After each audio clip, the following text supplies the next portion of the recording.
I hit the store with a scrambled halo, phone on 3%, mind on 12 channels. Too many tabs open behind the forehead, too many old voices trying to narrate the weather.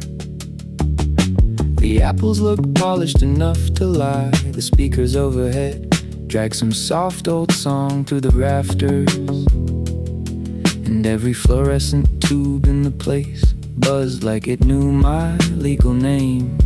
I grabbed a basket, changed my mind, grabbed a cart, changed my life. Somewhere by the lettuce mist, or close enough to call it that, because the brain was doing that thing again. Skip, glitch, replay, invent a disaster, revise a conversation from 2019, remember an email, forget why I came, wonder whether healing is real or just better branding for exhaustion. Meanwhile, a tomato sat there being a tomato, completely unbothered, absolute king behavior.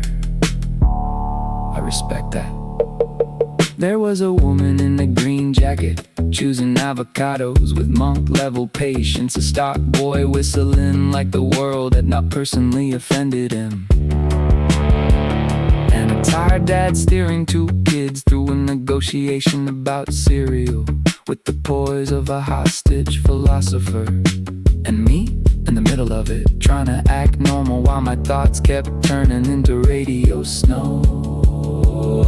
Static in the produce section, little sparks in the skull, trying to make a sermon out of spinach and self-doubt. Static in the produce section, heart doing circles in a cart with a bad wheel, but the bass down low kept saying, breathe, just breathe. You are still here. You are still real. That helped, not like a lightning bolt, more like a hand on the shoulder, more like finding the groove again after tripping over the first beat. So I slowed it down.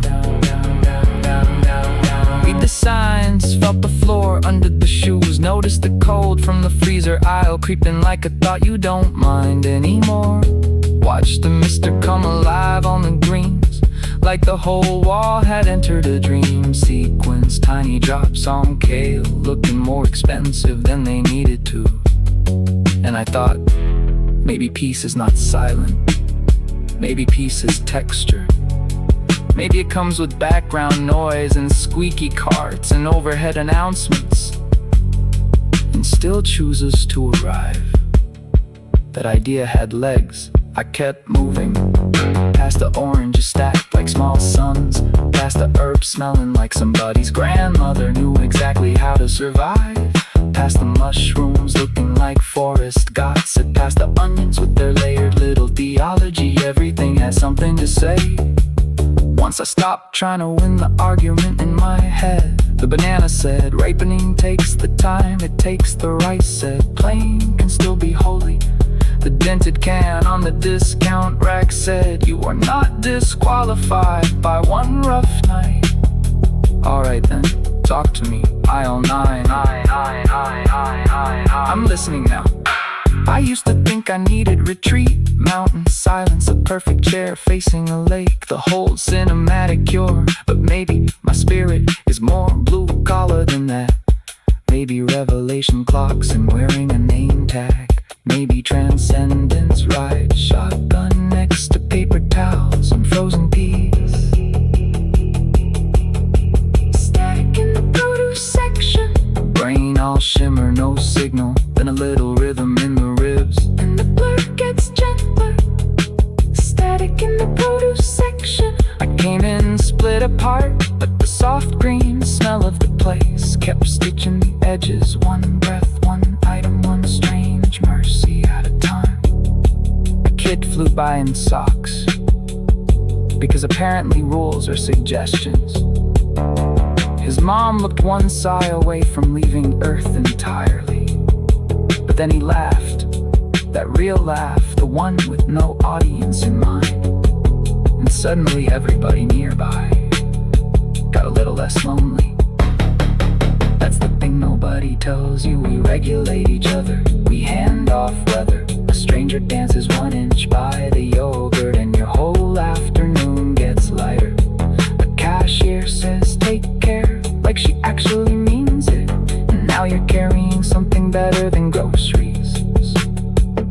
So I made a quiet promise there, between the peppers and the exit sign. I will stop calling every heart thought the truth. I will stop giving panic executive authority. I will let simple things be medicinal.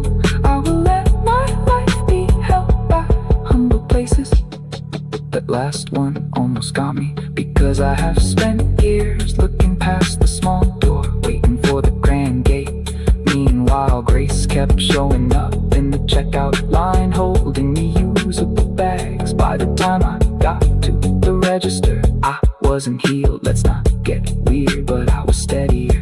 Less broadcast static, more late night FM, more room between the thoughts, more floor in the room, more soul in the air. The cashier asked paper or plastic, and I almost said whichever one carries a person best. But I kept that to myself and smiled like somebody who had just been returned to himself in the least dramatic way possible. Outside, the sky was doing that bruised purple thing. Cars sliding by like tired ideas. My cart rattling toward the trunk full of fruit, red soap, and one prepared moment. That's enough, sometimes more than enough. Static in the produce section still happens, probably always will.